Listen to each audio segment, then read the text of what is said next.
नमस्कार शेतकरी मित्रांनो. आज आपण पाहणार आहोत की पनेसर G60 या नवीन मॉडेलमध्ये थ्रेशर आणि बास्केट कशा प्रकारे बदलता येतात.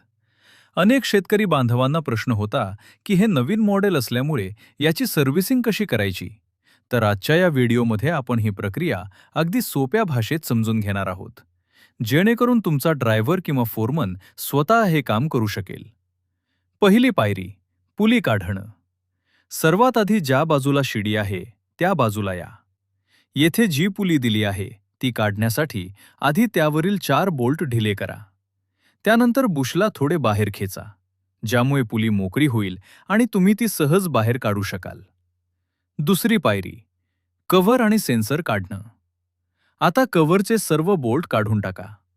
लक्षात ठेवा, येथे एक सेन्सर बसवलेला असतो. तो देखील काळजीपूर्वक काढून घ्या. त्यानंतर कव्हर बाजूला करा. तिसरी पायरी, एलिव्हेटर बाजूची पुली आता हार्वेस्टरच्या दुसऱ्या बाजूला, म्हणजेच एलिव्हेटरच्या बाजूला या. येथे देखील 4 बोल्ट काढून पुली ढिली करा आणि पुली बाहेर काढून घ्या. चौथी पायरी, वरच्या बाजूचे बोल्ट काढणं. मशीनच्या वरच्या बाजूला इंजिनच्या जवळ थ्रेशरचा एक कॅप असतो. तेथे असलेल्या पट्ट्यांचे लॉक ढिले करून ते उघडा. त्यानंतर रेडिएटरच्या बाजूला असलेले सर्व बोल्ट देखील काढून घ्या. पाचवी पायरी, बेल्ट आणि चेन काढणं. पुली काढल्यानंतर बेल्ट काढून टाका. आता थ्रेशरच्या शाफ्टला जोडलेली चेन दिसेल. आयडलर ढिला करा, चेनचा लॉक काढा आणि चेन वेगळी करा. यानंतर पुली पूर्णपणे बाहेर निघेल. सहावी पायरी, कॅनोपी काढणं. आता थ्रेशरच्या वरचे मोठे कव्हर उचलून बाहेर काढा. यासाठी दोघांची मदत लागेल. सातवी पायरी, गियर आणि स्प्रॉकेट. थ्रेशरच्या शाफ्टवर एक गियर असते. आधी त्यातील कटर पिन काढा आणि मग गियर बाहेर काढून घ्या.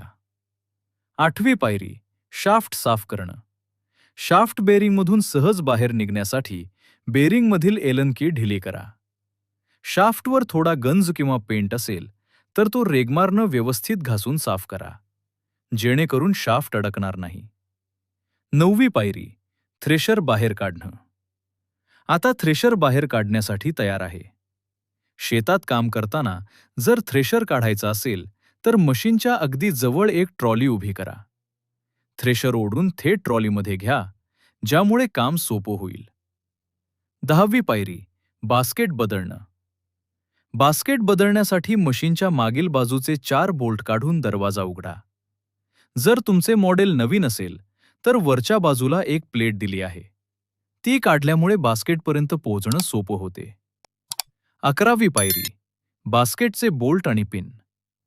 आत असलेल्या बास्केटचे मेन बोल्ट आणि पिन काढून टाका.